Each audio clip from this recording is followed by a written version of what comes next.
Can't do anything about it. Yeah. You Can't live with avoid breathing. it. I know. Right off the move, I guess.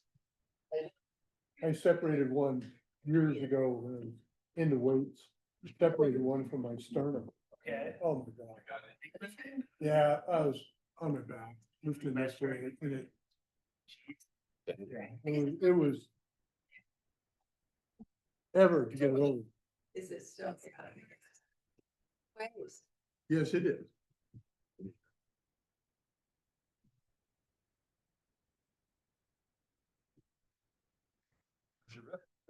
There. Yeah. That's. No. The only one that's gonna be on I the screwed screen. up when I said that this morning. I was like. I went to print that and I went, I'm Right not too sure what, okay, it's, oh, the rest of it must be okay. Me being me this.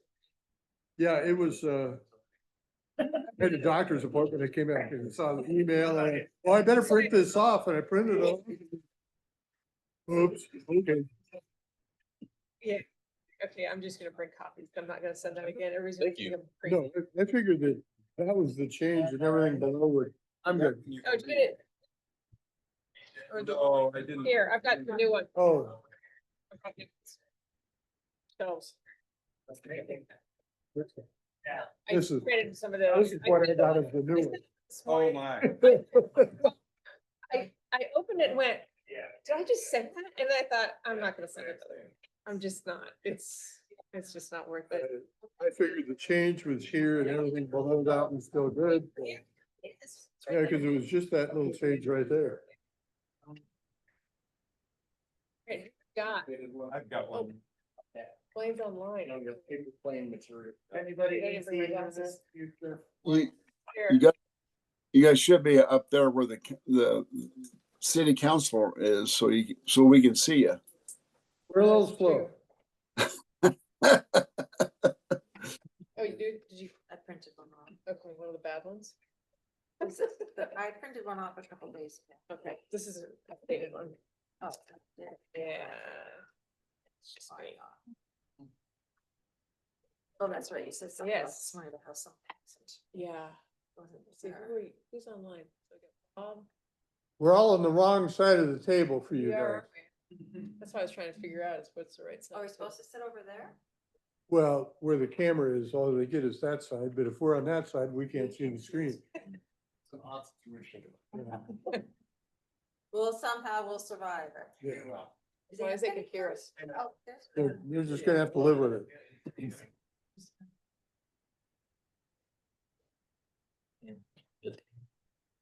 Everybody will know Neil's here. What's that? Everybody on the screen will know you're here. Yeah. Take charge of the meeting. They hear? Yeah, it's just, I hope he's coming. He's gonna zoom in.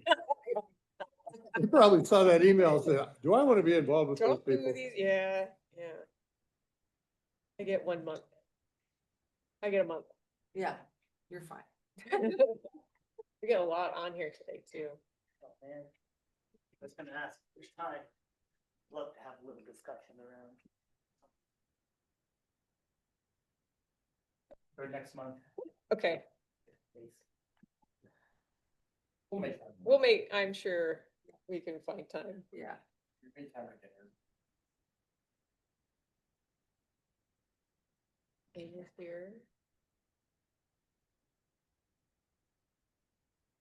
Yeah, that's, we're not gonna, Quickly. yeah, that's what I'm thinking is the working groups and the Yeah. external maybe they'll go reports are gonna go pretty quick. But do we know? I thought he was. He gave me the agenda items. Bags over there. Maybe he had to. Bring along. It'll be fun.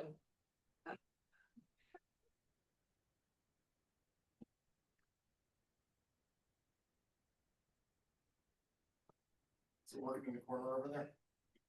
Yeah, I mean, I'm seeing the same thing as you. I don't, a couple more votes. If we are, well, Anthony hasn't. Yeah. Yeah, we need Anthony. Kind of. Sort of, since this is his. Oh, yeah, I think that was. Do we have a Getting quorum back premature. with people online at least? No. How many do we need? We have 7. Everything? We've got a. Council member of 5, right, like, building even. Yeah. Thanks. I can go Potentially. see really quick with these. 6, 7. Got a That's a quorum. quorum.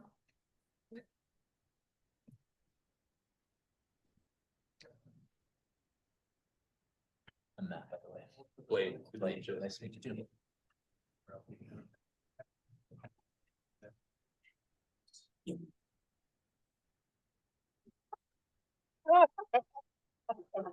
Hey, it takes all kinds. That's a good one.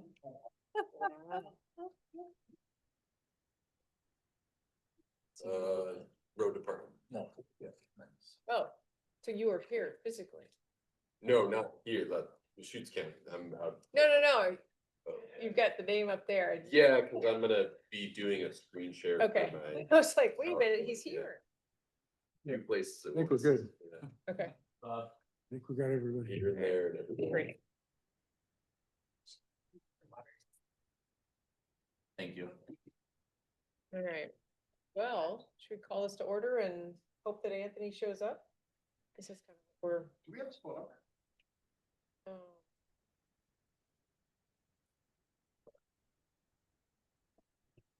Actually, no. Oh, yeah, it's here. 503 752 845.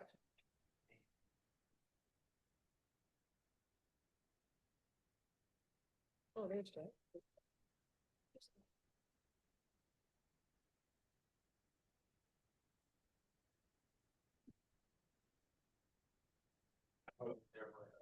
Okay.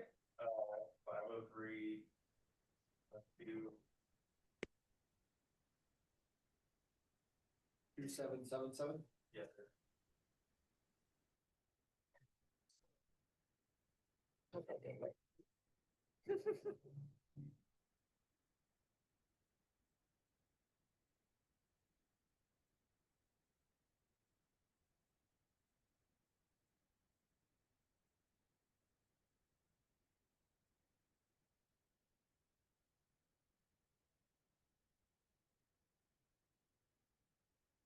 Okay.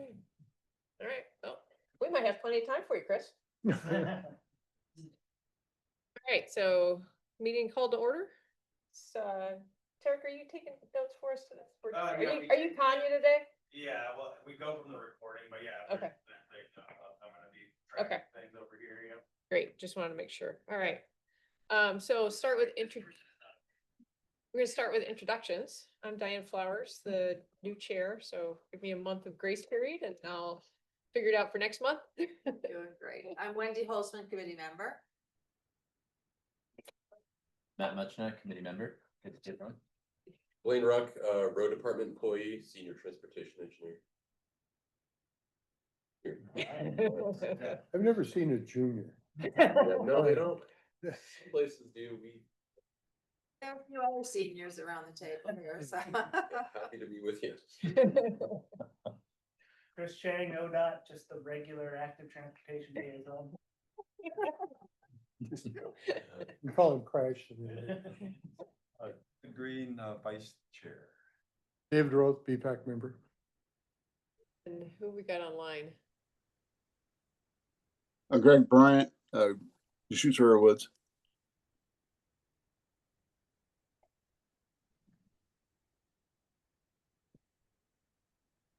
Go ahead. Okay. Go ahead, Bob. Bob Nash, committee member from Redmond. I'm Eva Richardson. I'm the Transportation Options Coordinator with Commute Options. Hey everyone, this is Derek Hopbauer, City of Bend. Aaron.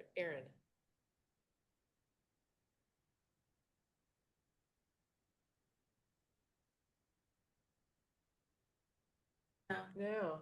All right. Is that pure? Yeah, Derek said he would. No, Terry. Yeah. Yeah, we can only see a couple folks from the table.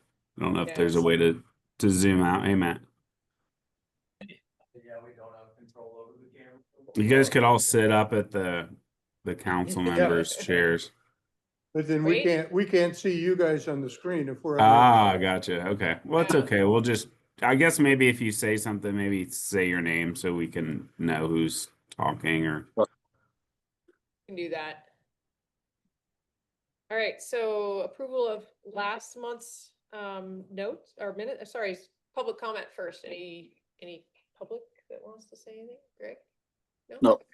All right, great. We'll move on to approval of last month's minutes. Second. Move to second. All in one breath. All right, all in favor? Aye. Aye. Bob, you good? I'm good. All right. Diane, real quick, do you want me to ask this? Yeah, just to see who it is. That would be good. And then, Answer? yeah, exactly. Yeah. It doesn't even have to unmute if they could just, even if they, in the chat, say who they are, if they're public or. Can you hear me? Oh, there we go. There we go. Yeah. It's Sergeant Aaron Harding, Deschutes County Sheriff's Office. I'm sorry, I'm driving at the moment. Okay. Great. Cool. Welcome. Now we Thank know. you. I Okay. apologize. Yeah, no problem. Okay, so that's leads us into committee business. So the first thing I wanted to just comment on is I looked at the roster in the files. There's some phone numbers missing or wrong, like we found this morning or this afternoon with Anthony. Does everybody have access to the roster or I know we shared that file again. I don't know where we. Yeah, I'm hoping everyone has access to the shared Google Drive since we migrated from the Dropbox and it's there in a prominent place, but I can pull it up and share it around if you want people. I can see my address is incorrect. And I haven't even gone on to Google Drive yet. I'm not technical at all. And I Okay. never seem to have very good luck with these things. Okay. So the other thing we can do is just share the file and send it as an email. Yeah. And have them updated that way. So Okay. I can do that. I'll get Okay. that up after this. Okay. All right. I will share that with everybody and it's easier access that way. Great. Hero Award. 2 out of 3, 1 out of 3 is here. Yeah, well, I wasn't here with that. So I can give you my opinion. Okay. And you guys might know more than me if you talked about it at the last meeting. Didn't Okay, really. I think we should probably just move forward.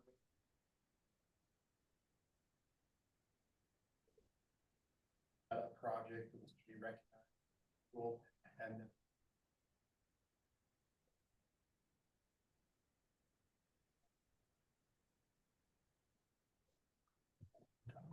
Okay.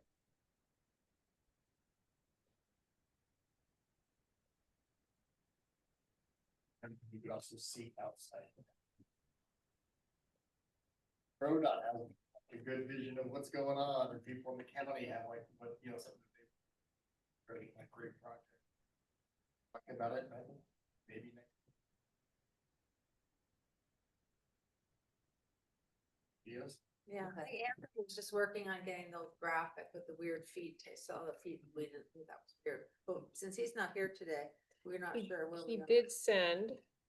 I didn't forward that. Just a quick reminder for the folks online that can't see us, just to say. Oh, Oh, Yeah, Oh. otherwise, it's, Yep. yeah. it's just that, so that's Mark talking, still talking. And Wendy said something in there somewhere. and this is Diane. So I know Anthony sent something to me regarding the design.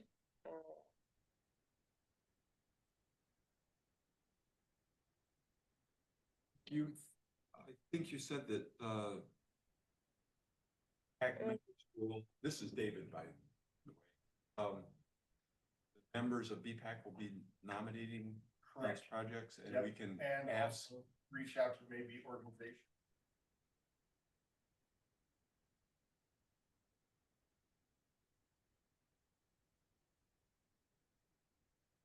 So I did get there is a email in here, just, I don't know what time it came. This is Diane again. Oh, about 11 o'clock. So it's driving or riding. Anthony is sick today. So we will not be having the update from Lapine. So that gives us plenty of time to do some other things. And I will find that design and send it to everybody. Okay. But I think the only thing that left. We're okay with that, just moving forward. I think we talked about this enough. Yeah. Just move the project forward. And then Yes. the other part of it, the.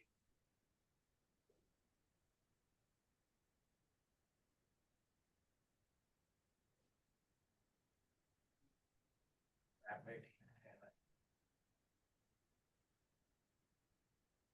We'll talk about this at next month's meeting. and again, You're there. yes, I'm gonna be out of country at that point. Zoom in. Yeah. Okay. And so I'm fine with, is that enough direction or guidance that this group agreed? Okay, perfect. This is Wendy, you mentioned potentially a plaque, because we don't have funding for that, so do you have thought about that at all? If it's just.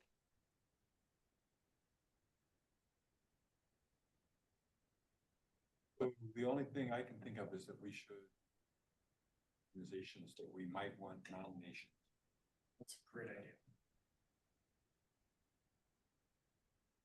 Timeline on this, award. We were trying to have it opposite of the time that we give our president.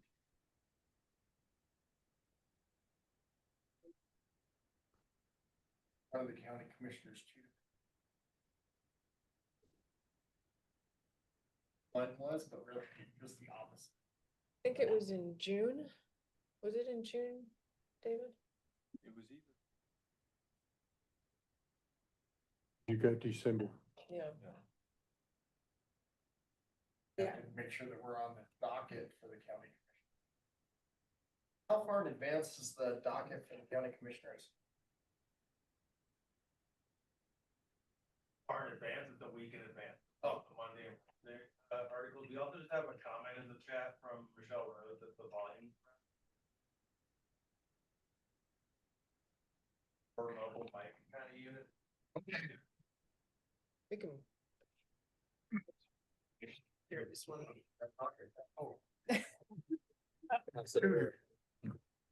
We'll try and make it louder for you guys. Somebody said it might be a little bit quiet. Just for clarification, we're thinking awards and that this December or January with the county commissioners, and then do our annual update in May next year. May or June. Okay. That is correct. Yeah, thanks. If everybody agrees. Yeah. Okay, Great. so then who's gonna take reaching out to the different entities for suggestions? No, have like suggestions so I don't miss somebody important. Clearly, the city. I think that's a great idea.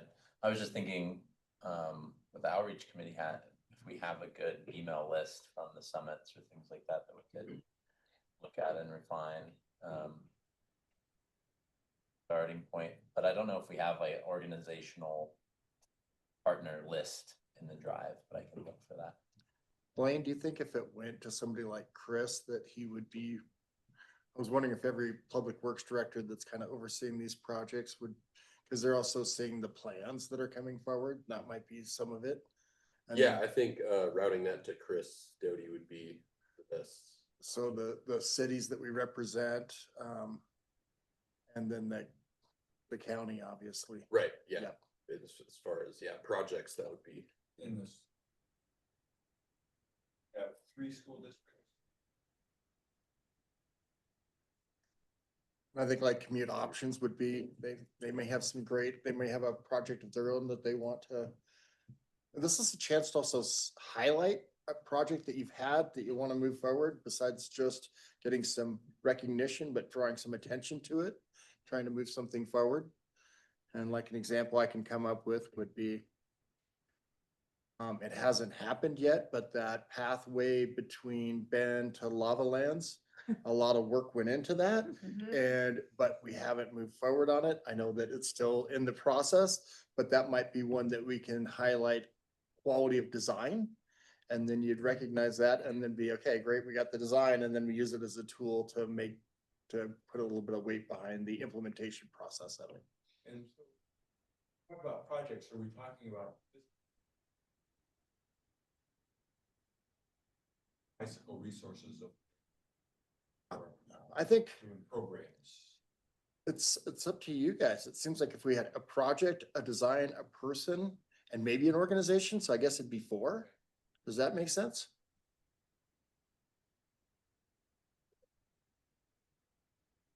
Oh, adding a design to the, Yes.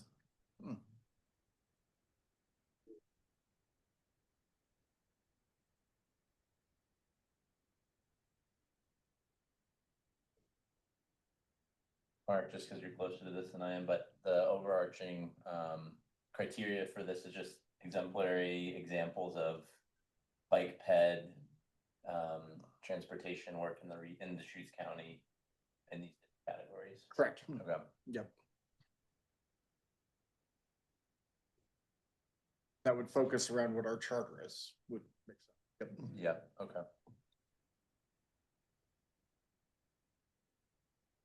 that's a starting list, yeah. But he has other ideas, that'd be great. This is Diane. Do we have anything currently in our drive that kind of outlines what we've done in the past with this? We used to have the big channel board, and God, how long's that been? It's Okay. been a long time since we've done that. Right. And we just had to update that. 'Cause Right, that was right. so bike centric. Yeah, So I think we're okay. From my knowledge, I think we're okay with moving away from that and not Yeah. really. Yeah. yeah, I'm okay with it. I think we just need to kind of at least give ourselves some notes for like next year. Yeah. So that Yep. we continue and have a document that says, here's what we did and how we used as our criteria. And Right. that's right. If we wanted to talk about it next month, that would be fine. Again, I won't be here, but the month after that, I will be here. So whatever works out for the group, the organization. Okay.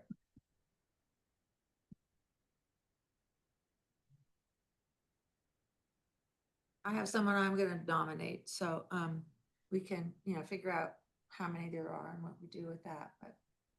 We talked about, I'm gonna nominate the Chris Horner Foundation for the work they do educating kids on how to ride safely, their bicycles safely.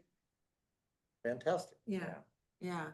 Chris Horner himself is out there with the kids, teaching them rules of the road. I have seen it. He Really? rides through my neighborhood. And go, everybody, right turn signal now. Like giving them commands about how to ride safely in the streets. I think it's fantastic. Can they keep up with them? Well, he's riding. Yeah. So it's not exactly pro peloton racing, Okay, okay, riding with okay. the kids. Okay. But, I just think that that's a fantastic thing. Opportunity as a kid. In the drive anyways, it goes up to 2020. Does that sound right to committee members? The last big chain ring or 2020? Last time we did this? Yeah. Oh, wow. It's lapsed. I can send it. We have never done one since I've been on the committee. We talked about it all. Yeah. Skipped a couple gears and a couple years. Yeah, Change, please. Yeah. yeah, so we should probably take a look at that and just make sure we capture what we're doing and. Share that history document with you, Diane, if you want to. Oh, fine, I can Include find it in it, it, yeah. okay. I can find it. Okay.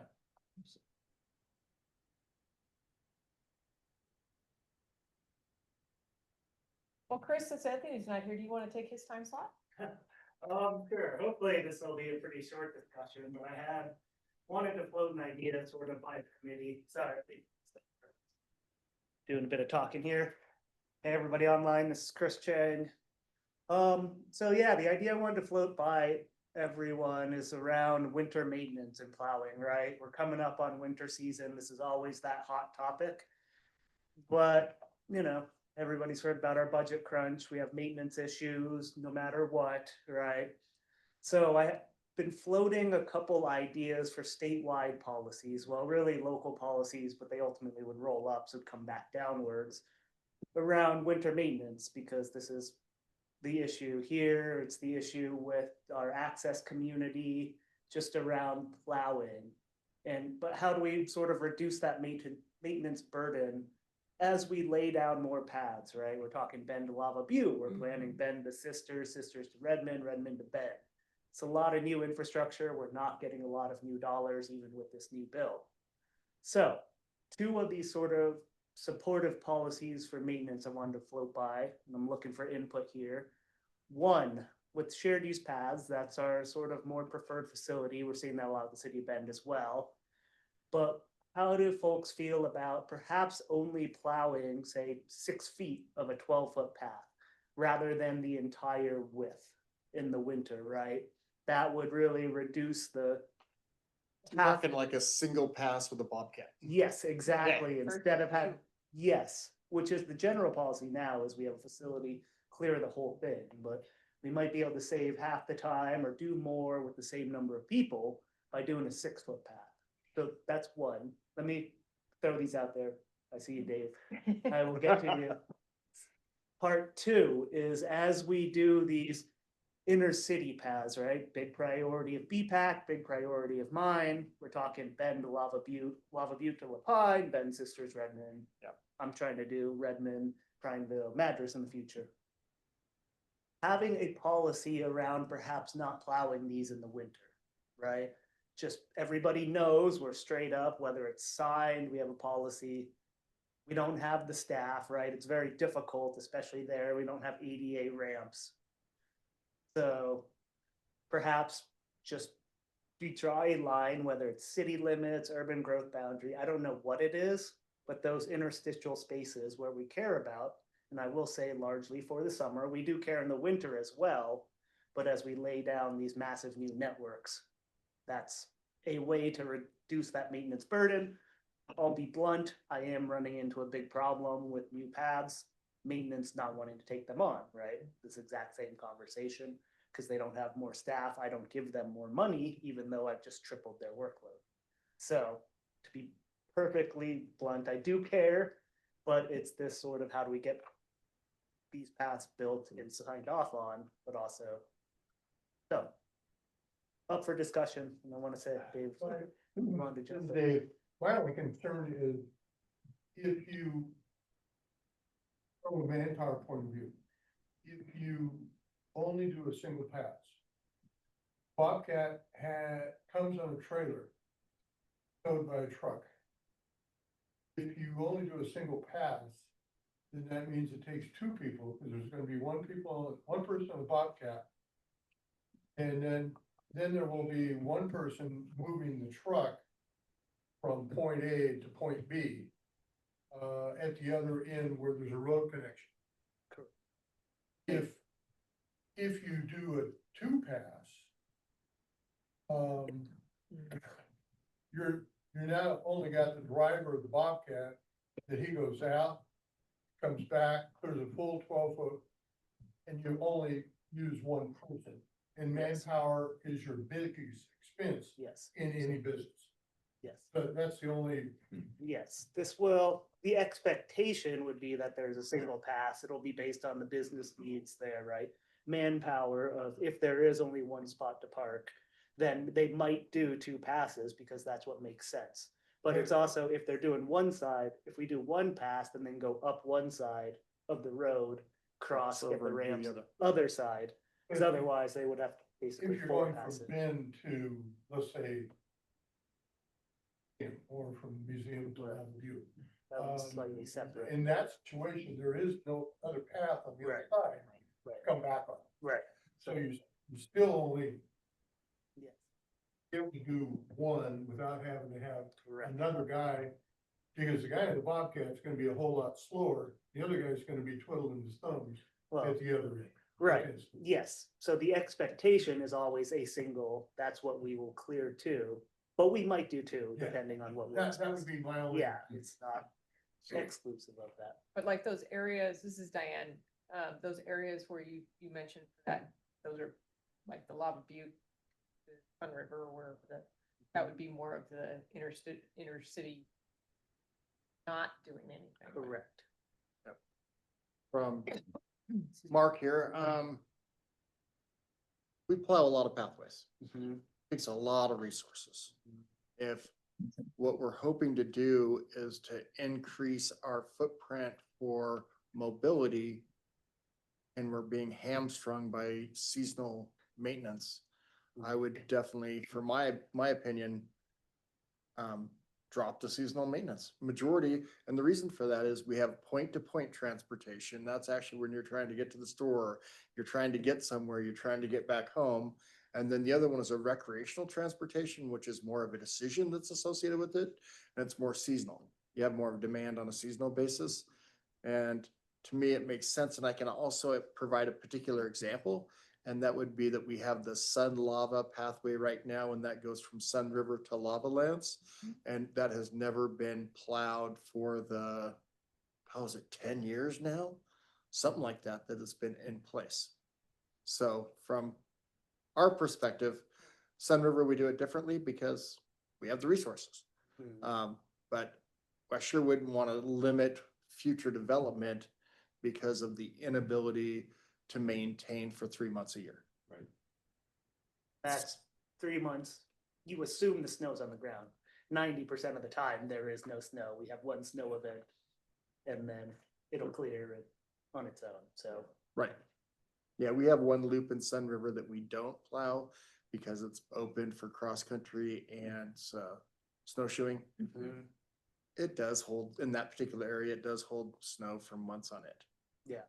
And Sun River gets a little bit more than some other parts of the Correct. town. Yep. When you get down to Redmond, totally different situation.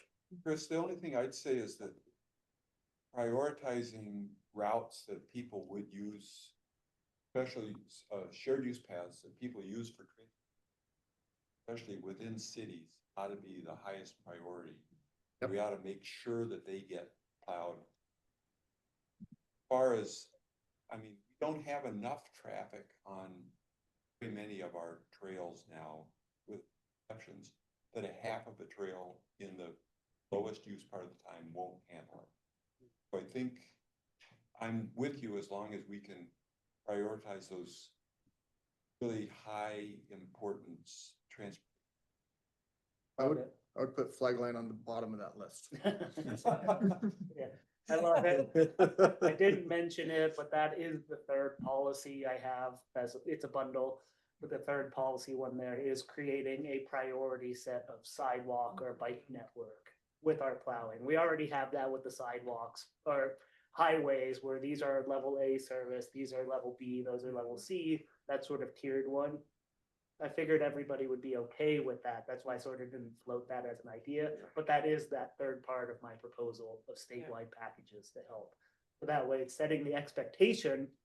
Also, when I'm having conversations with, say, you all or with the access group, the expectation is that's a tier 3 facility. We will get there, right? That is on our list, but it's lower down, right? So just so people know that it will take longer, that we are prioritizing these. Or it may not be on the list at all. Exactly. So Chris, this is Wendy. I live in a neighborhood that's in the city, but above are two different neighborhoods. We've got the Tree Farm and Westgate, and they just go through with one pass on those community asphalt pass, and it's fine in the winter Okay. for people who are just out recreational walking. I don't see very many people cycling on those if there's significant snow on the ground. But for people who just want to get out and walk, it works just fine. So I would say that that's a good Awesome to option. hear. So if it's good enough for that community, it's good enough. Yeah, that's right. So this is Dave Green again. The other thing this is a little bit off what you're suggesting, but along the major ODOT corridors through cities, we often have fairly narrow bike lane with a fairly narrow sidewalk. Mhm. And often what happens is that they plow street curb to curb and the sidewalk is completely unusable for everybody. Yep. And I would like to consider bike lane for snow storage and then trucks so that they're available both for bikes and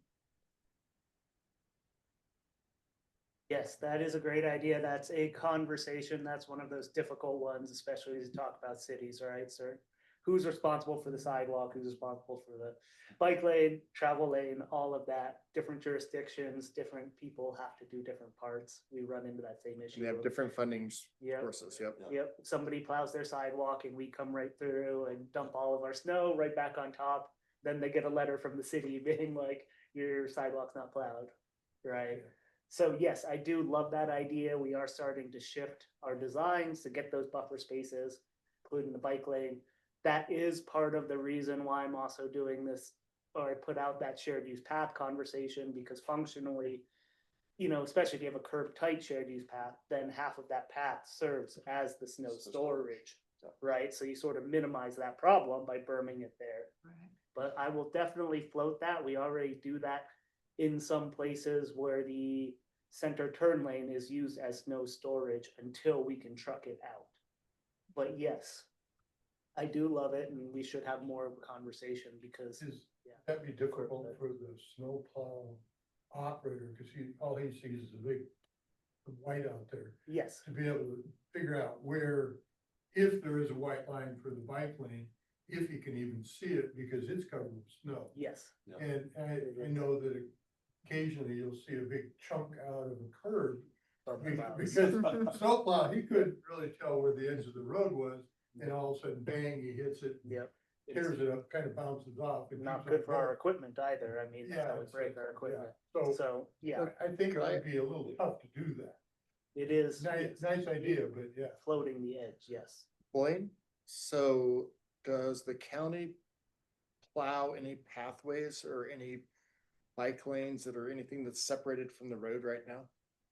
We don't have a whole lot of those on the county road system, but no, we do not. We don't have the equipment to do more narrow pathways. We just have Right, yeah. conventional snowplow trucks for. You do the paved shoulder when they're present, but Right, okay, that's what I was. But Blaine, do you know what they're planning on the new Pumelo shared use path with the underpass through the school? Is that still ODOT or is that? my understanding, because there was a cost share between our department and ODOT with that, I think are responsible for maintenance. As far as like the tunnel and that multi. Date, I think we've done some sweeping.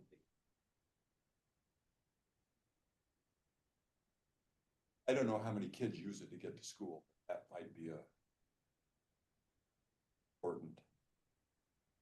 Yeah, no, there has been, public about like, what are, are we gathering usage data on that?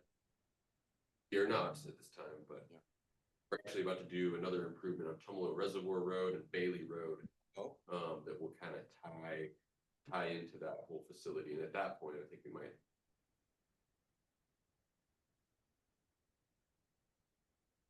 Sorry, can I just check in with the online people too, see if there's any comments from the folks online? I know it might be hard to hear. Chris, this is Bob. I'm thinking about the upcoming trails, the one along 126 to Oasis Village, the one south of town along 97. I see those as being more point to point than recreational. And I would certainly, want to see some plan for keeping some sort of access during the winter for those. But I'm fine with the one pass, the 6 foot instead of the whole width of the trail. Thank you. No, that is helpful. I was just gonna second that point. Sorry if I'm jumping in, folks Yeah, online, good. but just, yeah, I was thinking of Oasis Village and then also north of Bend. Like a big part of these point-to-point pathways are to help folks that don't have vehicles get into town or out of town that need that. So just, and it sounds like the prioritization exercise might help identify these 3 pathways, these mile sections we need. I'm also okay with the 6 foot. Adequate, but try to cut it in online. Yeah. Oh, no, you're good. Anybody else online before I jump back? See Neil over there raised his hand. Yeah. Similarly, I think the general conversation about winter maintenance and like whether it exists or not is a valuable conversation to have. But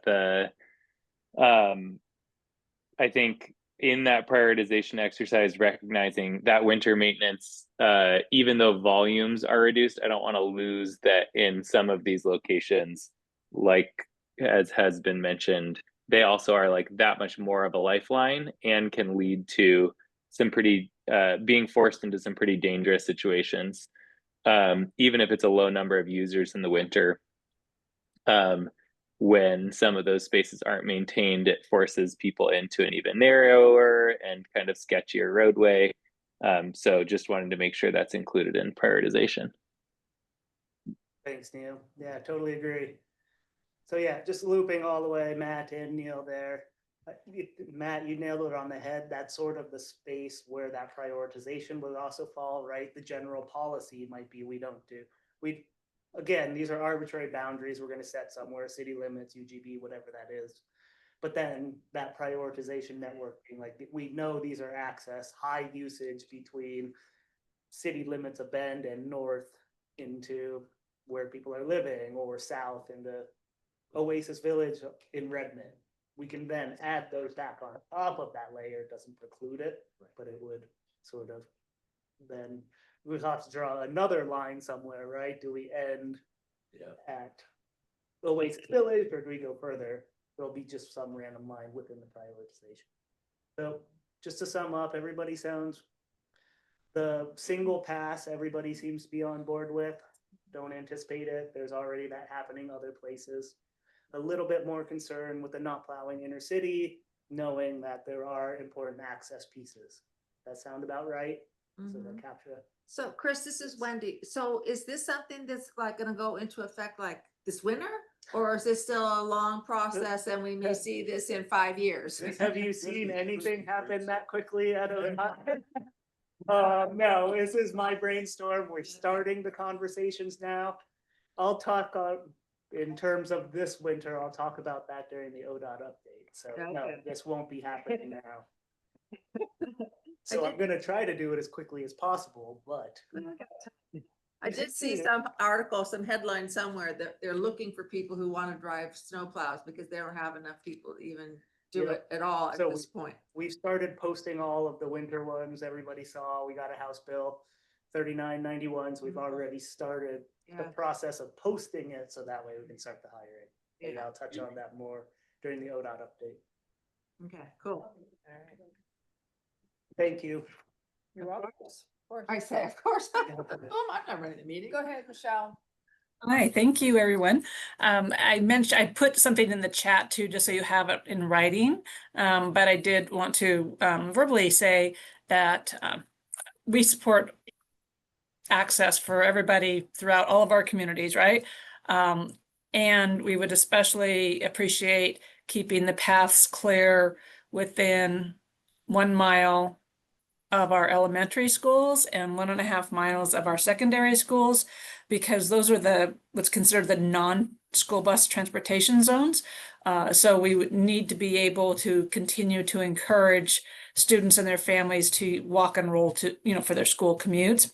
And if they're covered up with snow and ice and the berms of ice, it makes it pretty hard to support that or to get them to wrap their arms around continuing even in the snow and winter weather. So there's that. And certainly I do want to give a shout out to our public agency partners, because I do think they do a heavy job in the winter. And especially we appreciate that they've been keeping us in the loop on transportation safety action planning efforts to help support our schools. But so we're talking about winter and inclement weather. I just want to again put it in writing. That's our goal and our hope is 1 mile within all of our elementary schools, 1.5 miles within all of our secondary schools to continue to support walking and rolling. Thank you.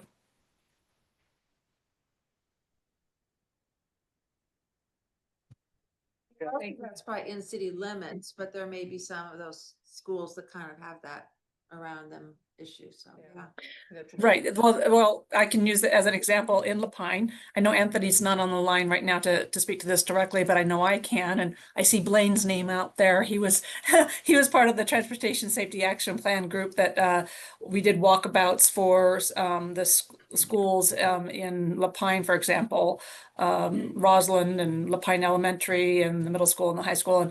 And it's just really critical. That infrastructure is really, really important. So this really does apply to our schools that are on the county roadways. I mean, the county is the road owner, for example, at our schools in Lapine. So we certainly would want to keep both the city and the county supported and escalate and prioritize and advocate for their work in removing those barriers. And of course, I guess technically my role is active transportation. So, and we're talking about bike and pedestrian, but part of rolling is school busing. So anything that can be done to continue to support keeping the pathways clear for our school buses, that's my job too, since I'm here representing Ben Lapine schools, to make sure our school buses can come through as well, because they're part of that rolling in walk and roll. Okay, thank you. Yep, thank you. That's great. Okay, Chris, you that cover what you need? Yep. All right, great. Blaine, you're up. Okay, I'm up. Okay. Go ahead and Thanks for joining us today. yeah, no, absolutely. Thanks for having me. We are going here. Oh, sure. Yeah, please do. Thank you. Sorry, I'm presentation mode here. Oh. Share does not appear to be working. Bear with me a moment.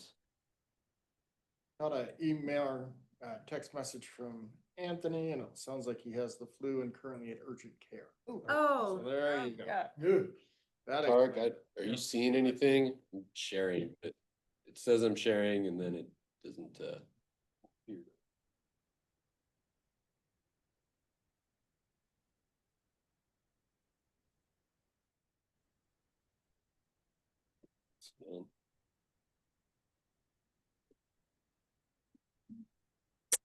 Can anyone online see that? Yeah, I can see you're presented by Blaine Rook. Okay. PE. I might run a thumb drive too. Oh, yeah. Prepared. Yeah. Oh, there's a couple other things, but it's titled BPAC. All right. Well,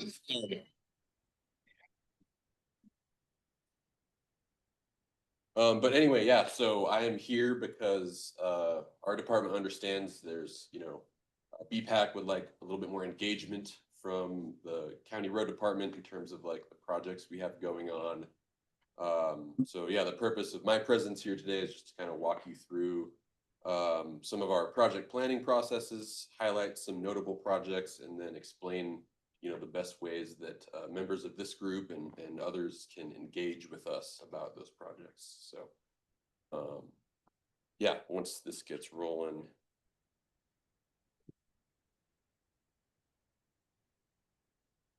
Like every time I sent with some virtual component, there's some. They're trying to get that up, Wayne. Yeah. I was in Forest Grove, last week. And Washington County is building a lot of roundabouts. Mm-hmm. And they're doing something a little bit unique. Because they're more rural roundabout. They're not actually building at this time, bike path or bike lane outside of the roundabout or a pedestrian, because there's no need for pedestrians out in the middle of nowhere. But what they've done is they have the bike lane with white line and everything on the road. And then when it gets to the roundabout itself, they're painting the symbols Yes. of bike in the roadway of the roundabout. Like a Shero? Yeah. So that the drivers and cars knows that this is now a shared roundabout. Yeah. And in some cases, that where you don't really have a high usage of pedestrians, where you wouldn't put a sidewalk in anyway. And or maybe you don't have the money to put in a good, for me, it's got to be a good one. Yeah. For bikes. That's not maybe a bad way to do it, because that tells everybody that this is now shared. Yeah, no, I mean, I definitely like that idea. I think it depends on the context of the roadway though. Like, you know, if we're talking about like arterial highways where speeds are very high and approaching vehicles This is County Road Highway 90 or 47, which is a big one between Bank and Forest Grove. Gotcha. Yeah, I mean, what we've been doing is providing for the separated shared use facility on all our newer roundabouts, or really one that's been constructed and then several that are in design currently. Yeah, just so that, you know, a confident cyclist can take the lane. Like for instance, when I'm riding around town, I'm confident enough that I can, you know, look and take the lane. take the lane. The ways for bikes to get around any roundabout so far have been sucked, and I won't use them. Yeah, I mean, yeah, but it's good to provide those options because not everyone, you know, This is the first time I'd seen a young kid on an e-scooter, for instance, it's his first time riding. he wouldn't be on Highway 47. Well, yeah, I mean, I'm sure. Hopefully, I don't know. You know, But it's, you know, I realize that doesn't, I like that idea, because I've thought, my husband and I both have said that's what they need in all the roundabouts, so that cars recognize that, yes, a bike could be in this. I think about like the one out Highway 20. Hey, it's working now. When everybody's That's good. going 55 miles an hour, be a weird speed. But even like Okay, cool. anywhere in. Yep. I think we're live, everyone. Okay. Okay, so yeah, thanks again for having me. Again, my name is Blaine Ruck. I'm just here to talk to you guys about what we do to provide for bicycle and pedestrian, you know, active transportation accommodations on our county road system with our road projects. So, yeah, kind of quick roadmap. Can everyone online see this okay and hear me okay? Yes. Good. So yeah, I just want to talk through kind of some of our project planning documents that basically inform what we're doing year to year on the county road system in terms of maintenance and improvements. Also want to talk about some of our kind of bike and ped best practices that we're employing on county road projects. I'm going to highlight several projects that have been completed or are upcoming, just to kind of show you some of the elements that we're considering for active transportation. And then finally, and probably most importantly, is the opportunities for engagement so that this group and others understand how they can reach out to us with any input. So yeah, jumping in, first, kind of first order document in our hierarchy of planning documents is our transportation system plan. I'm sure most of you are probably at least familiar with this document, but this is basically a 20-year horizon, kind of outlaying all the capital improvement projects that we intend to build on our system within that period. So when I say capital improvement projects, I'm talking about larger, more impactful projects like an intersection improvement, a roadway improvement. So this doesn't really include like maintenance preservation type stuff. But within this document, this was just adopted in 2020. Well, no, much later than that. Yeah. It covers years 2020 to 2040. It was just adopted, I think, a couple of years ago. Tarek can probably speak better to it than I can, but ultimately, yeah, in this document, there's several bicycle facility improvements and pedestrian facility improvements that have been identified on the county road system, and this figure here is also showing the map of county and state scenic bikeways, which we point to when we're doing projects in the vicinity of or on those facilities. So yeah, this is kind of a top level planning document. Separately from that, we have our transportation safety action plan. So this is a shorter term document that looks at a snapshot of vehicle crash data for a 5-year period, and basically is using that information to inform kind of safety trends that we're observing on the county road system. And this is really useful to us. We use this all the time just to help identify like priority corridors where, you know, safety improvements are needed, different nodes, you know, intersections where there's a high prevalence of a certain type of crash, you know, for instance, a vehicle, bicycle, or vehicle pedestrian conflict. We can highlight those types of things in that analysis. So last TSAP was adopted in 2019. We are currently in the process of updating this document. We were awarded a SS4A grant from the feds to do an update of this plan.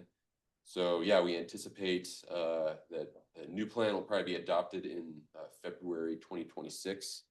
So yeah, we're kind of charging ahead there, currently hot and heavy with the analysis on that of the most recent crash data.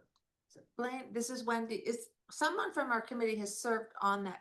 Who's Yeah, I doing think that right Neil now? is Neil, the okay. one. Yeah, so we had a sort of existing conditions memo that we sent out, and Neil was part of that initial stakeholders, what did we call it? The safety working group meeting. So, and we'll be having another one of those very soon as we, you know, get finished with our analysis, just to kind of, you know, talk through some of our findings on that front. So, but yeah, so this is a really useful document to us.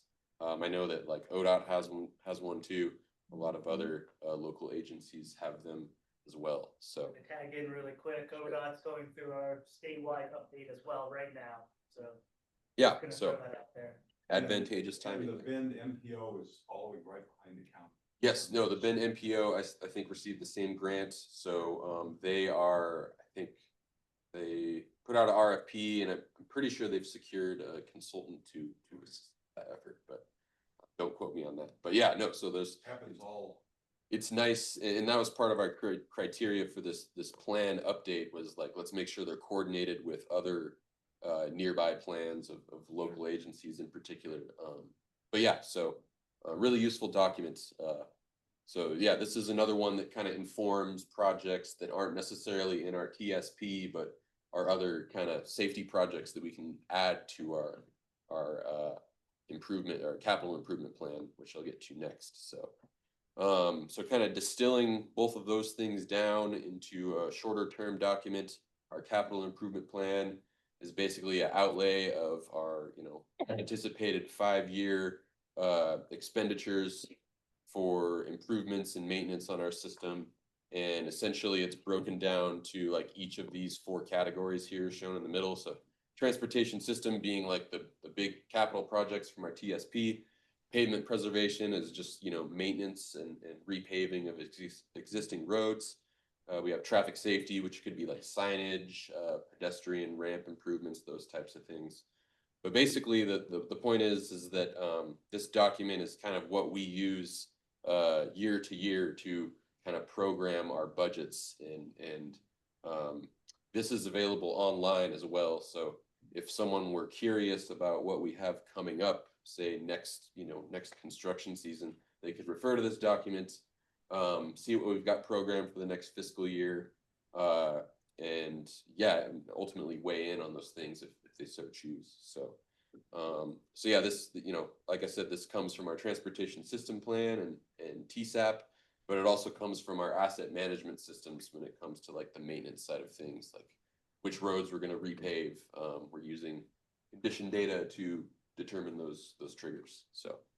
I was just gonna ask a quick question. Sure. Matt here, just, I think, and you answered a bit of just where and how people can engage. I think that's an interest of the committee always with these sorts of projects, is wanting to be in front of things. And it seems like the TSP and ways in which we have engaged in those longer range documents has been really helpful to kind of set the tone for 5 years. But in these individual projects, yeah, if there's other opportunities for engagement, I think that's a role that PPAC can or be a part of.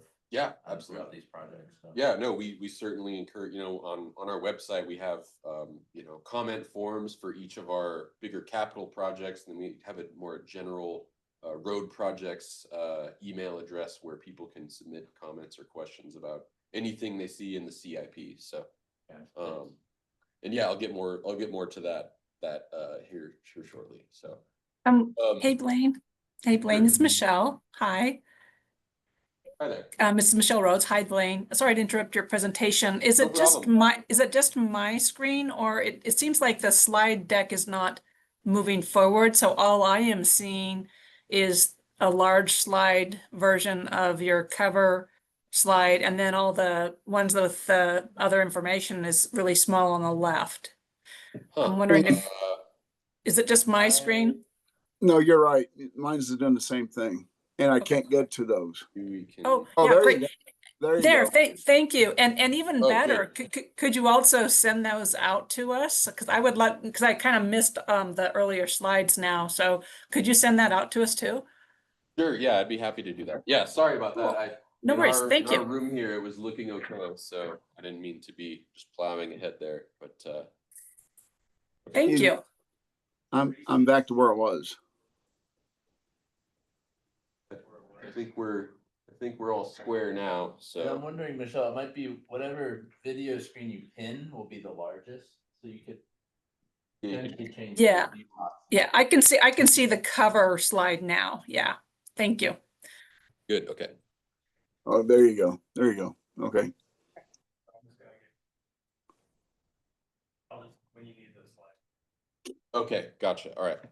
So yeah, kind of talking a little bit more about those project categories I mentioned in the CIP. So first of all, pavement preservation, like I mentioned, is more focused around maintenance of existing facilities. So road repaving, that type of thing. But it is a great opportunity, because you're basically replacing the pavement on the road surface and making it a blank slate again, to do some simple low-cost improvements such as like pavement markings is kind of the number one thing. So yeah, on all our recent road projects, I've been looking for opportunities to revise intersection configurations to accommodate a actual bike lane through in between the travel lane and the turn lane, for instance. I'll show an example of that later, but just kind of modernizing things, making sure that it is up to date with like the best practices for the MUTCD, and we lean on ODOT's guidance a lot as far as like what's shown in standard drawings and things like that. So you've got a bullet. This is Dave Green. You have a bullet for consideration of county bikeways and about them differently than. Yeah, generally we do when it comes to like bicycle facilities. So we might, when it comes to doing a repaving project, we might add more bicycle legends, for instance, or different pavement markings to kind of draw attention to the presence of bicycles on that facility if it's a designated bikeway versus just like a conventional county road. Does that make sense? I don't. Oh, so like the stencil, like the bicycle stencil, pavement marking, that type of thing. So yeah, we're looking at if we're doing a repaving project on a county bikeway, we actually just did one this year. We're looking for those opportunities to do kind of more specialized treatments. Yeah. Question. Sure. I don't know when this was, maybe 4 years ago, repaved a good chunk of Powell Butte Highway. Mhm. And I was hoping when it was paved that the shoulder area for bikes would be white, and it wasn't. And so there was a whole lot of money spent repaving the highway and there was no consideration for making the area outside the white line more accessible and safer for bike riders. Sure, yeah, no, that's a good point, and that's why I wanted to highlight this type of project. So that's pavement preservation project that is strictly focused on like maintaining an existing facility. When we are talking about widening, that's a whole different ballgame. That would be more of like a roadway improvement because we're doing. Yeah, but this was a complete repave. I mean, it wasn't a chip and seal or anything. It was a tear out, complete Yeah, that was an overlay project. So we just Okay, overlaid the existing pavement. But I mean, again, that like widening is out of the scope of a typical pavement maintenance project. It So, should be added, please. well, yeah, that comes more into like the TSP projects that are programmed. So those are roadway improvements. It's like an entirely different category of project that's, we're talking about widening a 7 miles of roadway in both directions. That's going to triple or quadruple the cost of a It's only adding that much maintenance on project. each side. Well, yeah, I mean, there's real costs associated with doing that. It's not like we don't want to, but I'll show a project here shortly where we are doing substantial widening that is identified in our TSP. So okay, so yeah, that's pavement preservation projects. So transportation system projects, these are the TSP projects I mentioned. So these ones, to your point, are more focused on modernizing facilities to county standards, improving safety for all road users, and yeah, just any other kind of site specific considerations, modernizing roadway geometry to be more compliant with national guidance, AASHTO guidance. But these projects are the opportunity for the more in-depth solutions, such as widening, that type of thing. This project here in this image is a Rickard Road improvement. So this runs kind of east of Bend, kind of coming out from the landfill. I believe this is designated as a county bikeway. So for that reason, we identified the need to widen the road to, I think we have a paved width of 32 feet there to accommodate paved shoulder bikeways. Here's a photo of a cyclist using this facility shortly after we completed that project. But these are the situations where we consider doing those widening, not on a maintenance project. That's just outside of the scope. So And then Blaine, I've seen in the past, my guesses would be with this moving forward, like if that did turn into a chip seal, you'd just basically chip seal to the white lines and then you do more of a fog seal into the cycling lanes. yeah, no, that I should have touched on that actually. So when we are doing chip seal, so a chip seal is a sort of surface seal, a preservation treatment on a roadway that's in good enough shape to not need full repaving, but is in need of maintenance. And yeah, so in recent times we've stopped applying the chip seal to the bike lane and just kept it to the travel lane where vehicle traffic is occurring, and then we're just applying a fog seal on the bike lane, which kind of is just sealing the micro cracks in the pavement surface, but not changing that texture really. So much more cyclist friendly. We did that, I think one of the first ones we did that on was Skyliners Road. Okay. And generally the cyclist community is not too keen on our chip seals, but that one actually turned out very well. And We told me that bike, some of us that have nicer cars that we like to play with in the summertime. Would you take one of the big rollers through first to get the chips really down in? Because we do that actually. Yeah, well, we've done several rollers. The event hasn't been, and there's several members of the club I'm involved with, not been happy because they put the oil down, put the gravel down, and then expect the cars to flatten it out. Right. And it's terrible on paint jobs on that cars. Yeah, no, fully understood. And we have Good for underbody though. It's good for underbody protection. No, it's not. we do have damage claims every year from vehicles that get chips or windshield damage, things like that. But we do use rubber tire rollers to Use kind the of metal one, use the big roller one. Well, the Anyways, rubber back on- tire is the best. Back on topic. Yeah. Okay, yeah, so I could talk Yeah. about chip seals all day.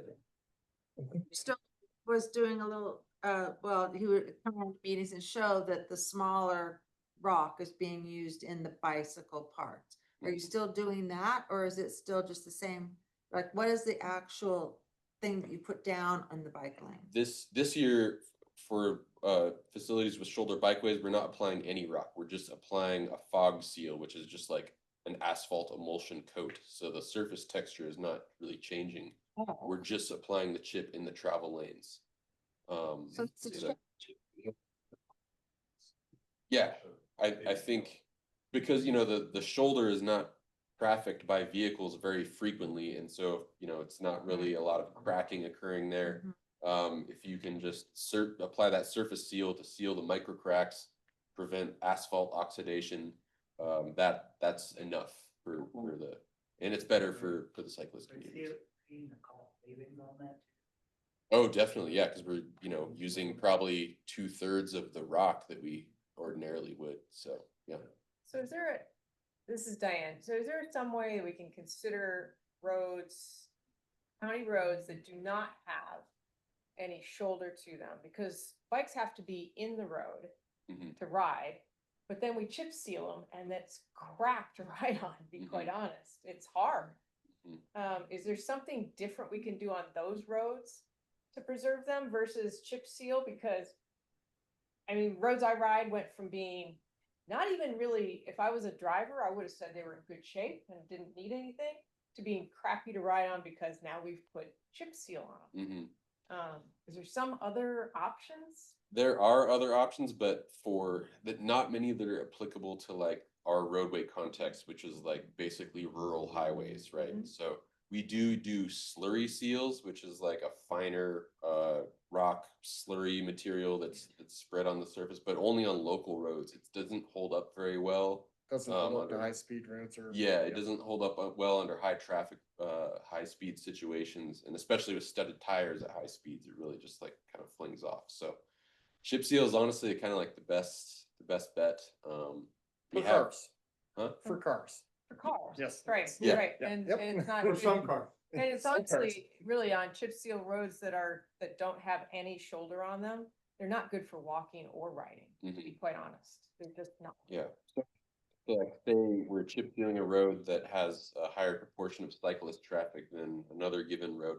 We could use a finer chip. So we have like a 3/8 size. We also have a 1/4 inch size. So maybe we could reduce the maximum aggregate size. That would make the ride, the surface texture, somewhat smoother. And So. that would make a big difference. It would, Yeah. it would make. Yeah. So I mean, Yeah. I don't know that we've done that like full road width anywhere, It but used to be what you would do on the side just for the cyclist. but yeah. It's probably a lot more expensive though, right? They were actually It's using small. 1/4 minus at that point. Yeah, we do pay a little bit more for because there's more material processing involved with that material. So it is more expensive. Yeah, I don't know that we've done it full width on anything. Something we could certainly consider. Yeah, I guess. Yeah, That'd be a good option. Yeah. yeah. So Dave Green, follow Diane's. It's that there's been enough development around.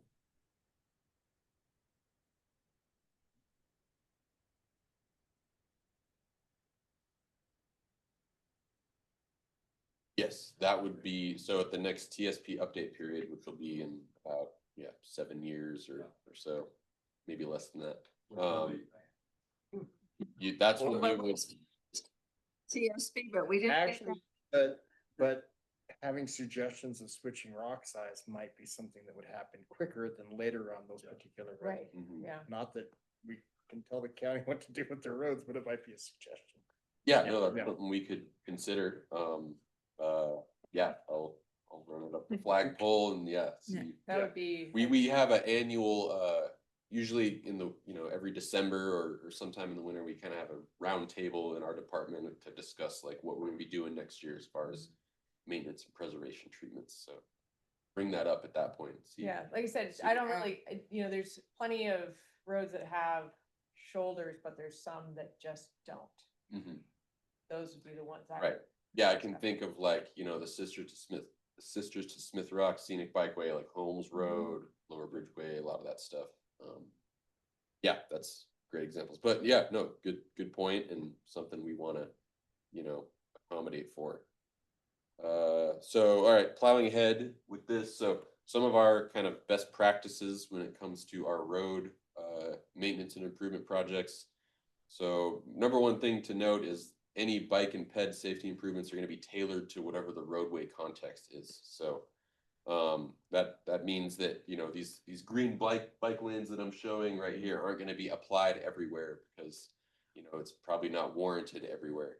This is Spring River Road in the Sun River area near Harper's Bridge. It's a kind of high use recreational facility, seasonally high use facility with some pullouts for people to load and unload kayaks and things. But so this is kind of a special case, but just wanted to highlight, you know, this isn't our toolbox. We're just not going to be using that everywhere. But some things we do kind of system wide, at least on our arterial collector roadways, we've moved to the 8-inch wide edge line, the fog line, which is kind of a dual benefit because it commands more attention from drivers, you know, vehicles. But it also provides additional delineation and slightly more buffer space for a cyclist. So, and I forget the crash reduction. There's crash modification factors associated with all these different treatments, and I can't remember what that one is offhand, but it is very effective. And I don't know, psychologically, you know, drivers are going to notice that a lot more than a narrow 4-inch fog line. Additionally, I mentioned shared lane use, pavement markings, but we also have a internal department policy that was recently adopted, but we're going to be rolling out on like bikeway facilities that we'll be using as we're doing, you know, maintenance or improvements on them. We will add shared, you know, the sharrows, the shared lane use markings, as well as bicycle in-road signage at certain intervals along a roadway, just to, you know, alert drivers that, hey, this is a shared use facility. Bicycles are also using this lane. The first one that's going to receive this is going to be Bailey Road. That'll be coming up next year, part of our Tumalo Reservoir Road project. And then, yeah, bicycle stencil legends. I mentioned those. So this is a aerial image. Can't really see it in the room at this scale, but you know, you see them all around town, the sort of bicycle legend in the bike lane, just to signify to drivers and to bicyclists that, hey, this is a bicycle facility for your.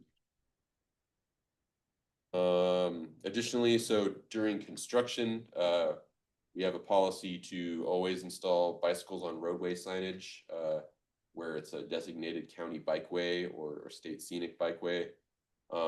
So that means during construction, you know, sometimes paving projects can go on for a month or more.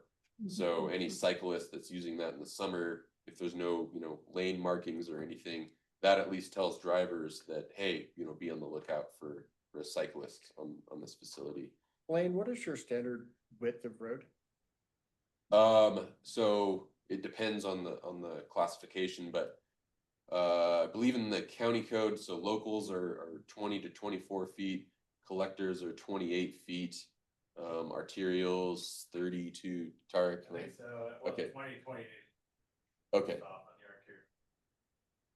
Yeah. But it's in terms of our existing road widths, most of our arterial collectors are somewhere between 28 and 32 feet. And the county did in the past switch from 12-foot travel lanes to 11-foot travel lanes to allow for more bike ped on the side. Is that correct? Yeah, we do use 11-foot travel lanes on all our county roads, yes. Because it switched from 12 to 11 for that reason. Yeah, I think ODOT's convention is 12, if I remember correctly.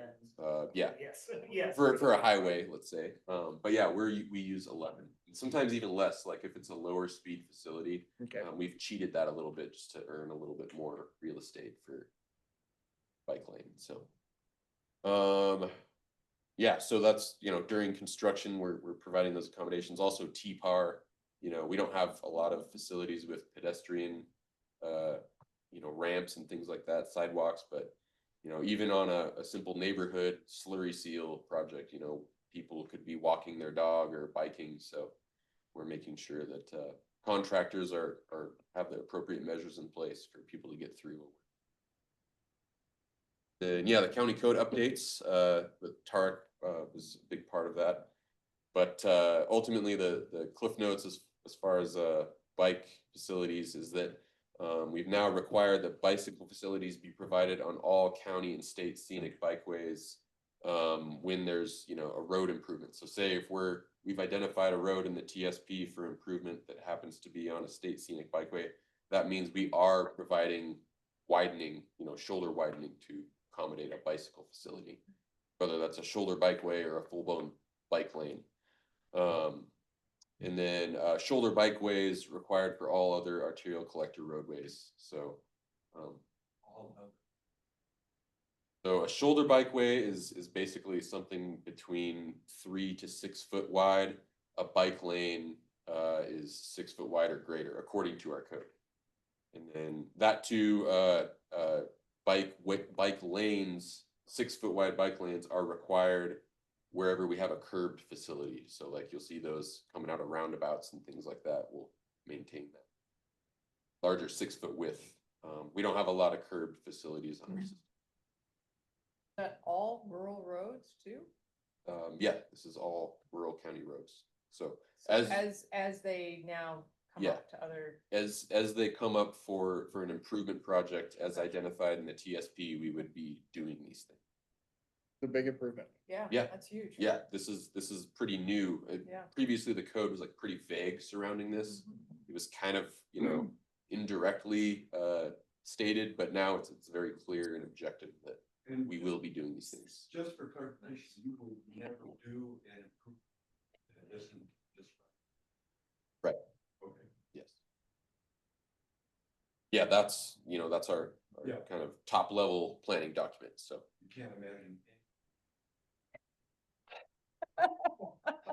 it's, I don't know, it's tough around here. I mean, my real question is, if you did one, some weird reason, you would follow that same standard. Yeah. Okay. Or like say if a developer was building, you know, Yeah. doing a improvement on a road associated with the development, we would make them do these things. Tarek, any other things I'm glossing over regarding the code or? No, I mean, that's kind of the biggest one.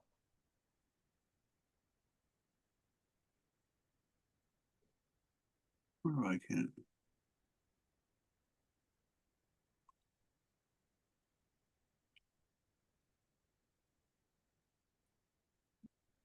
A little more helpful, but yeah, it corresponds to this one.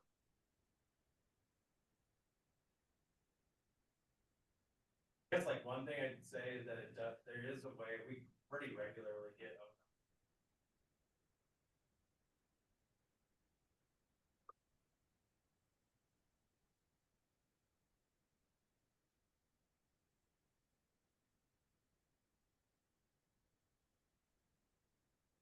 all being ODOT's own facilities, so it's fairly here.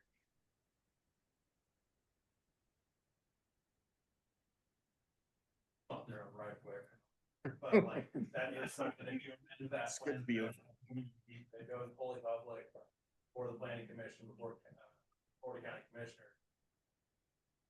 All that input has to be factored in. I think you guys saw.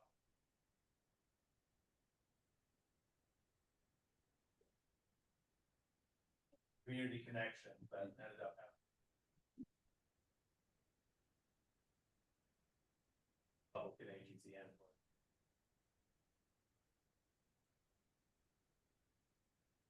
Send it to the TSP.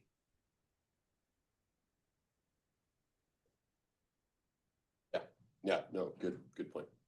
I just realized I'm running short on time, so I'm gonna kind of blow through some things, but this is a recent roundabout we completed out by the Bend Airport, Palm Highway, Butler Market Road. So this is the first roundabout we built with separated shared use facilities.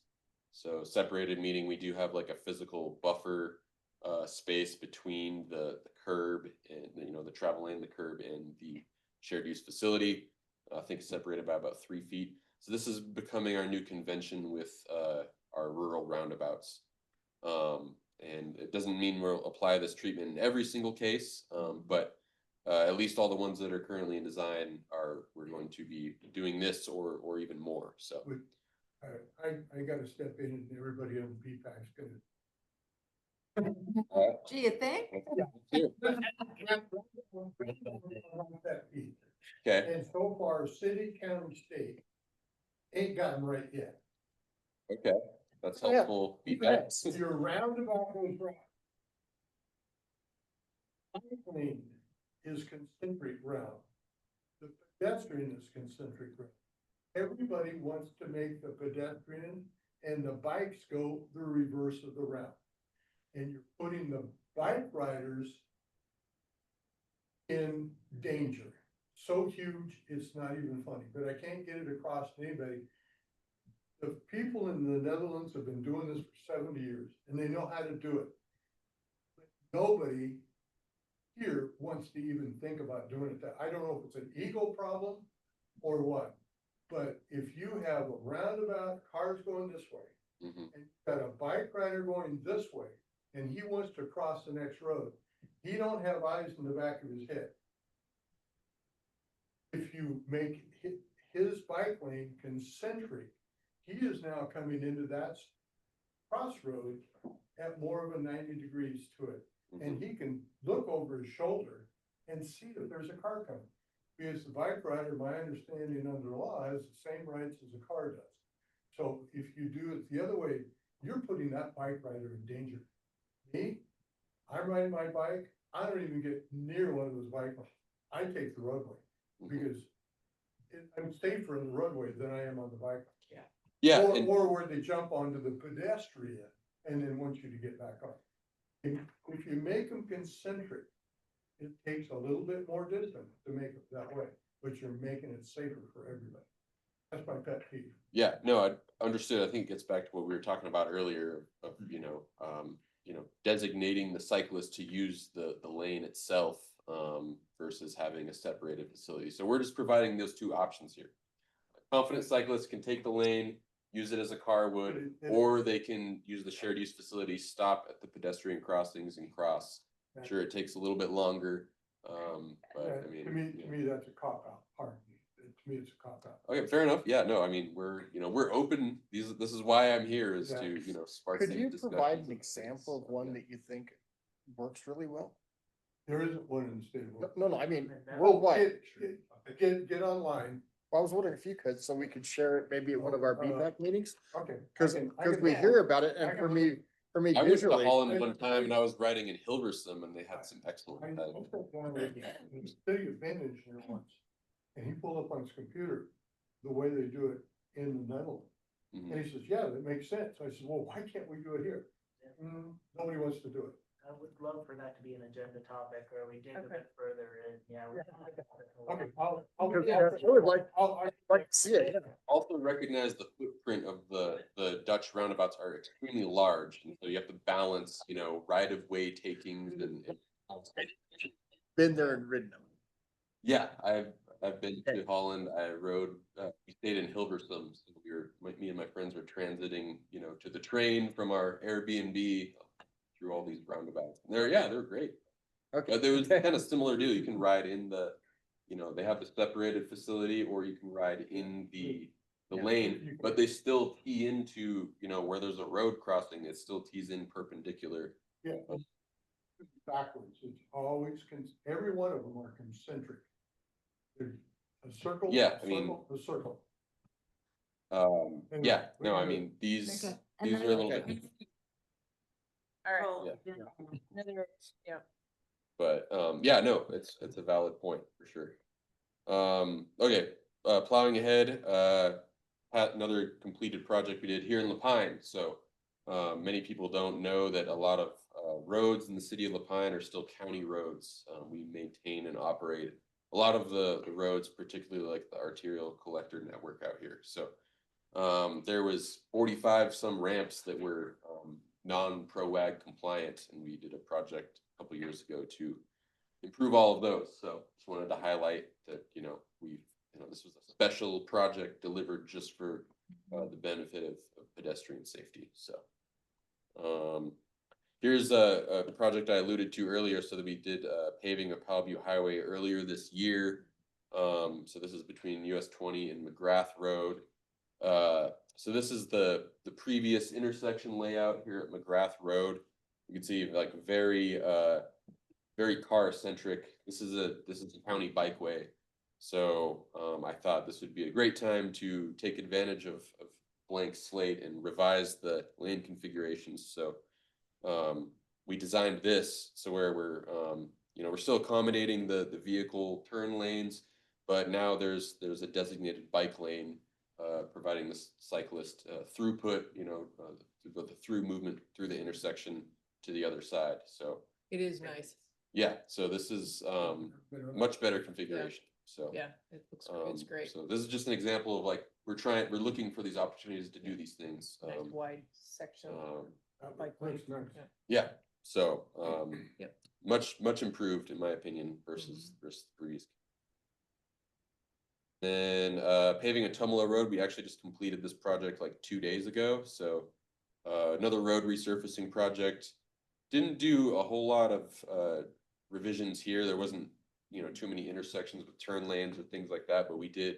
This is part of the Twin Bridges State Scenic Bikeway, so we did add some bicycle legends in key locations to kind of help cyclist wayfinding in that sense. We'll be adding some signage later on. There's kind of some missing gaps in that State Scenic Bikeway signage on that route. So Yes, there is. it is, yeah.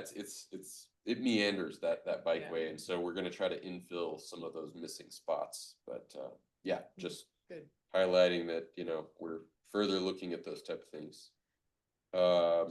This is an exciting one. So this is an upcoming roadway improvement project.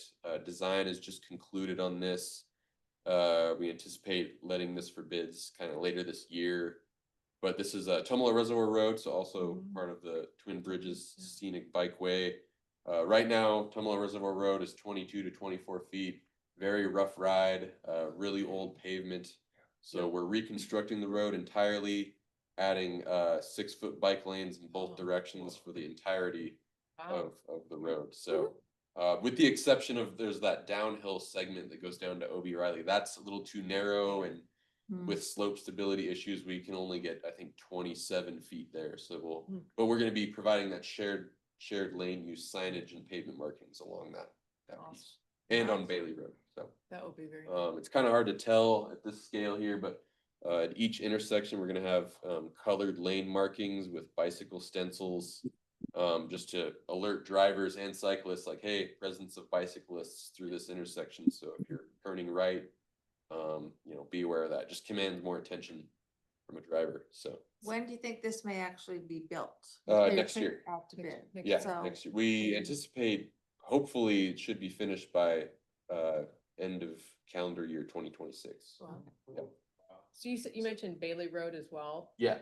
Is that the downhill coming into Tumalo? Yes, that's right. So we're just going to be doing some low cost stuff there, just those sharrows and the signs along that piece. So no widening there, Yeah, there's no no room for it. repaving, but Yeah. since That's a that's part scary of part that ride. that bikeway and heavily used by cyclists, we're going to be adding those features. So, but yeah, this is a great project.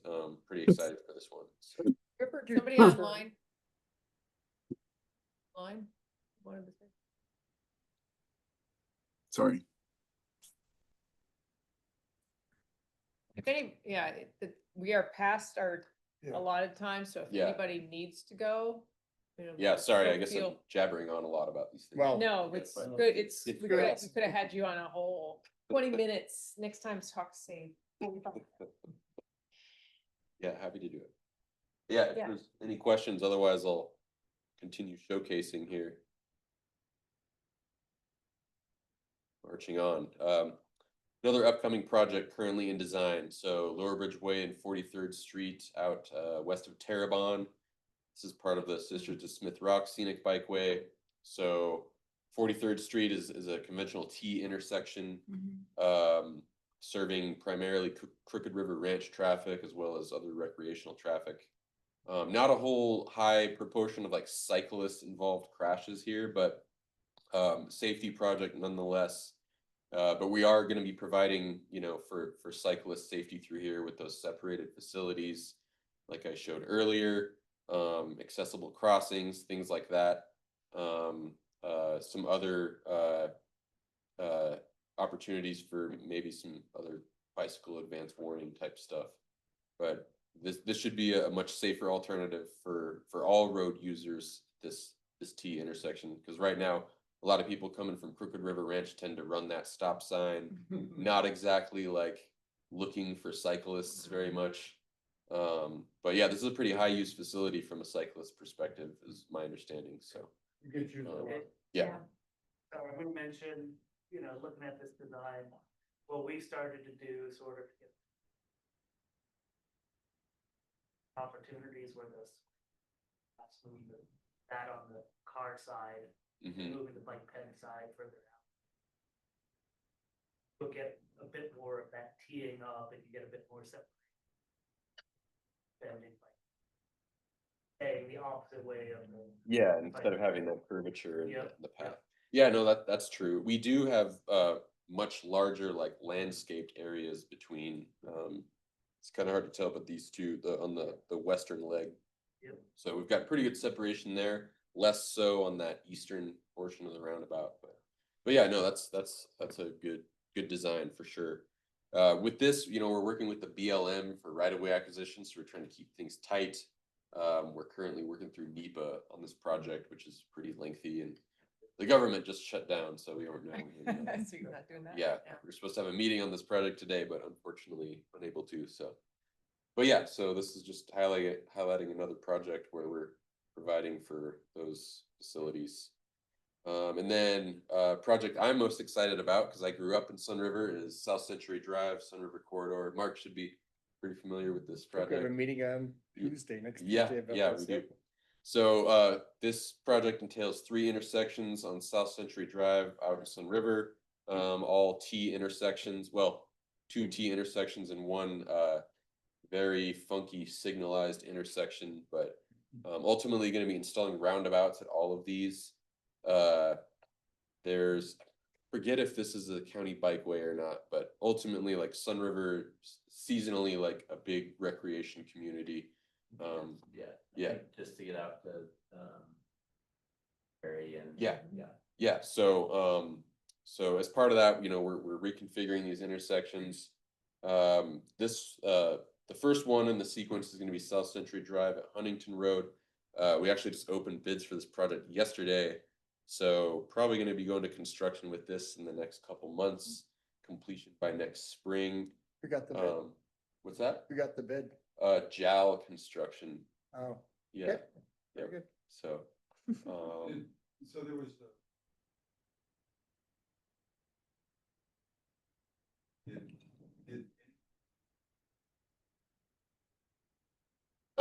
Yeah, we got a lot of valuable public input. We didn't take public input on this one. Tarek, if you want to click ahead one slide. This one here, we didn't take public comment on this because this is like kind of far and away from the Sun River Resort and the heavy tourist traffic. So, but the other ones at Venture and Spring River, that was part of the public comment period. We did get a lot of valuable comments there. We are revising things pretty substantially. Yeah, we're actually gonna be doing another round of public comment here, hopefully this fall sometime. So we're just finalizing our revised concepts for that, working with some stakeholders. But yeah, so there'll be another opportunity for this group and for the greater Deschutes County to comment on this stuff. But yeah. Oh, I'm sorry. No, I mean, you can. Yeah, I'm asking about target.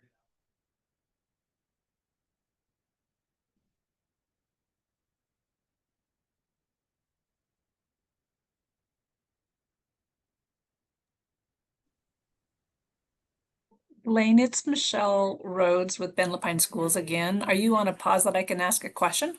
Sure, yeah, please. Okay, great, thanks. These are some wonderful, worthwhile projects that are going to help us all immensely. And I was wondering how I'm still learning my role. I started in March and all of these systems, communication systems and all that. How does Deschutes County reach out to stakeholder groups like Ben Lapine Schools to let parties know of the project plans and how it might impact them so that we can plan ahead to, adjust to make sure that we can still get our kids to and from school, for example, as these projects are implemented. Yeah, so generally that outreach is happening like during construction. So we're always going to have our contractor inform school districts of any road impacts, make sure that accommodations are provided for school bus routes, things like that. As far as like during the project planning and design phase, we're not really doing individual outreach to folks. So that's why I'm encouraging folks to use our website, our comment forums, our online open houses to connect with us in that way to keep everything centralized in one place. I mean, we're delivering a pretty high amount of projects every year. And while we'd like to give everyone individual outreach, it's just not practical in all cases. So, but yeah, I mean, please monitor our annual CIP, make comments and suggestions, concerns known ahead of time so we can, When you do your open house, how do you advertise your open house? We usually do those, we have our Deschutes communications, our communications department will do like a full-blown news release. So for instance, on the Sun River Roundabouts project, we did a full-blown news release to Central Oregon Daily, KTVZ, all over the place. It kind of just circulates to everybody, posted on Deschutes News, on Facebook, social media, all that stuff. So I was wondering with schools, and this is Mark again, I was wondering with schools, because they have so much more impact, you might say, or be more impacted by them. When there's one that starts as near a school within so many feet, is there a chance for Ben Lapine School District to be a stakeholder at that process? Yeah, and actually with that one, we dropped off flyers and things to Three Rivers School that had information on that open house. But yeah, in terms of like any feedback, we like to keep it all in the same bucket because otherwise it gets hard to manage. And we're using, we have data analytics and things that we're using to kind of identify trends in people's comments, things like that. And that's valuable to us. So if we have, comments spread out between several email chains and things like that, it just becomes a little unruly. So that's why it's great to, use the virtual open house. So here's the front door. If you have a comment, come through it. Yeah, basically. Yeah, that's. Yeah, and thank you. It sounds like you did some pretty specific outreach to which school was it recently? Three Rivers. This was back in the spring when we did our first round of open house on the Sun River Roundabouts project here. Oh, good, good. Thank you. It's like, it's very, obviously very close proximity to the school. Yeah. A lot of this project is actually driven by, traffic and flow issues associated with the, school pickup and drop off and things. So yeah, school is definitely a big stakeholder in this one. Cool. Thank you for that. Yeah, sure. Do you have a system where? Yes, we have we do a weekly road construction update, and so that's basically alerting of like active construction stuff, and then as far as updates on other projects, we don't have like an alert system for that, but again, that annually updated CIP document comes out around the same time every year, and that's gonna tell you what's coming up in the next 5-year window. So when things get shuffled around. Sorry, when does that usually come out? May to June. Okay. May to June. Okay, and then I've just got a couple more slides here. Just wanted to showcase. Yeah, so that's the Venture Lane roundabout improvement. So these are the 4 concepts that we had in that open house.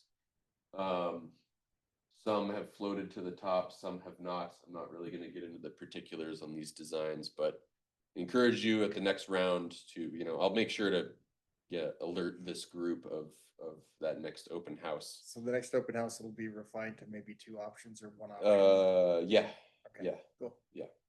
No, not just to one. We're definitely still multiple options. At least for this intersection, yes. Yep. But yeah, so, oh, and then on this slide, so aside from the roundabouts, you know, as Sun River being like a very bike centric community during summer months, there's pretty poor like wayfinding signage out there right now. So we're going to be doing, it's really hard to tell in this photo, but you know, connecting these different resort communities to, you know, greater Sun River with wayfinding signage in both directions, so that say if you're in the Sun River Village and you want to get back to Caldera where your vacation rental is, there's going to be signs that tell you how to get there.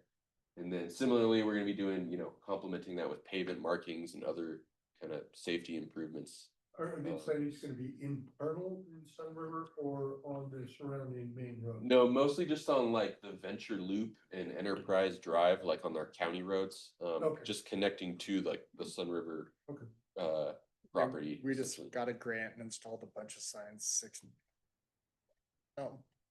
40 signs last year that are all just for that within Sun River. Yeah, so we're gonna kind of follow up with that with, you know, making those links on our system. So Perfect, yeah, so there'll be a great opportunity for cyclists to know where they're going moving forward. So.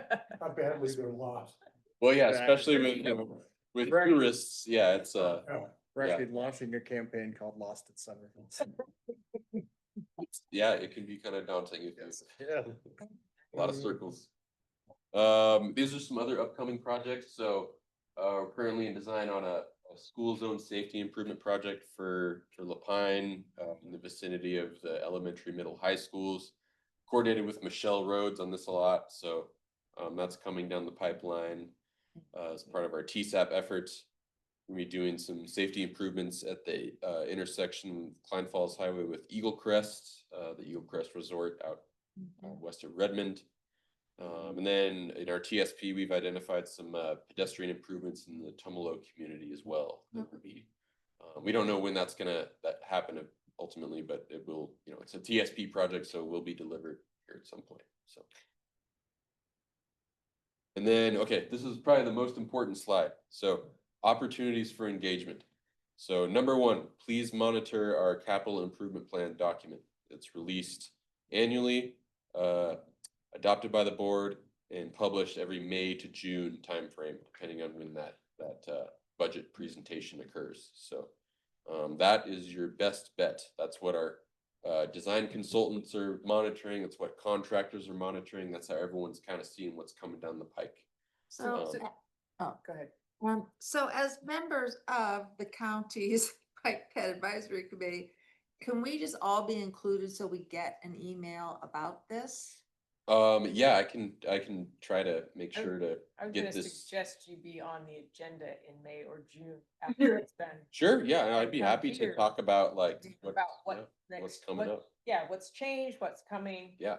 I think that's a good time to have you here. Yeah, sure. No, I'd be happy to. Yeah, whenever that hits the streets, basically is when we can start talking about it in public meetings. So, and then, yeah, number 1, monitor CIP. Number 2, if there's no virtual open house or anything like that, email roadprojects@deschutes.org. That's where all our public inquiries come in. That's routed to all the appropriate people.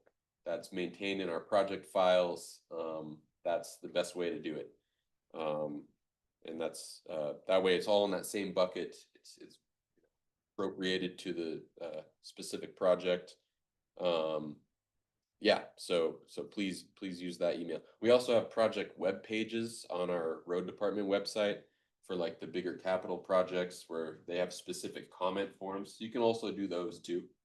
And then obviously the virtual open houses aren't done for all projects, but for ones that are very impactful, like the Sun River roundabouts, that's when we're doing those virtual open houses. So,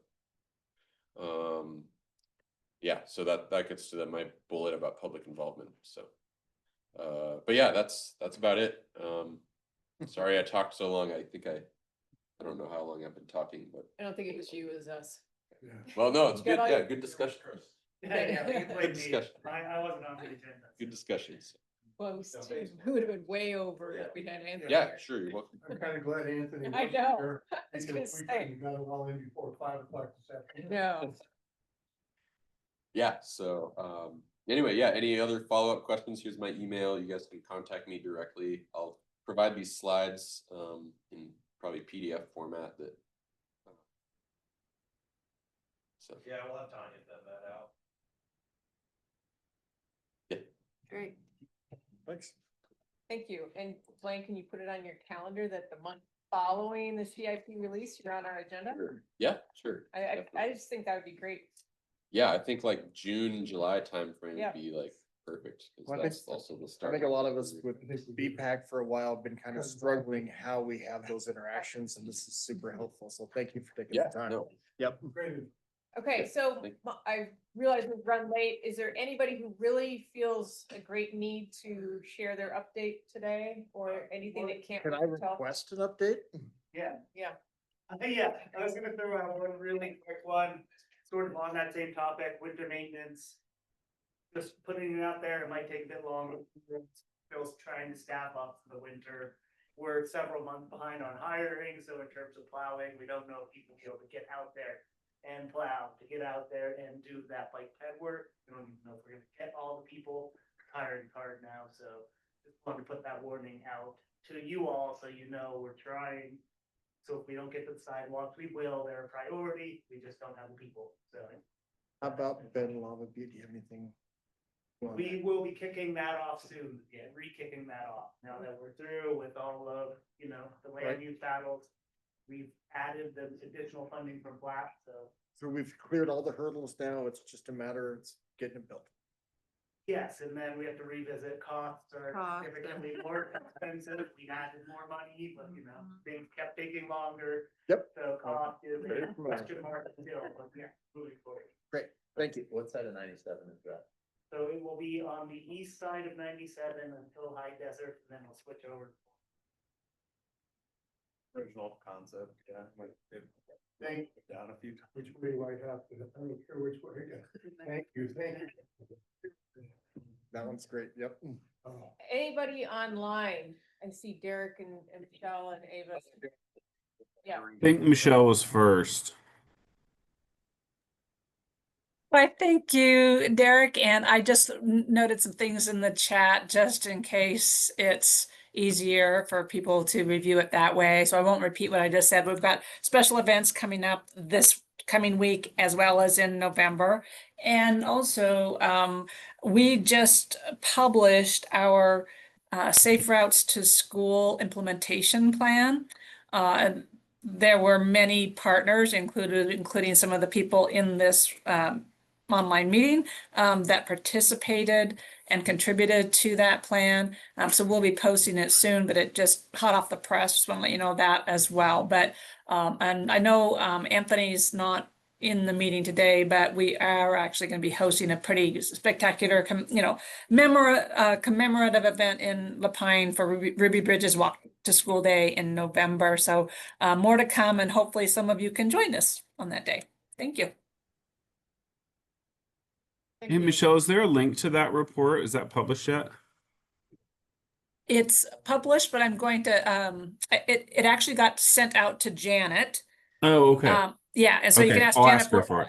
or I can say you wouldn't myself. It's easy. I'm meeting peasy. with her in like 7 minutes, so. Okay, okay. All right, cool. Mhm. I just had a quick one. I threw it in the chat. We're doing a community bike ride tomorrow that aligns with this Week Without Driving campaign that Ben Bikes, COCC, the school district's been a part of, and also the Get Their Challenge that Eva is working on right now that started. So I can tee you up, Eva, for a quick update on that. But it departs the Commons 5:30 tomorrow.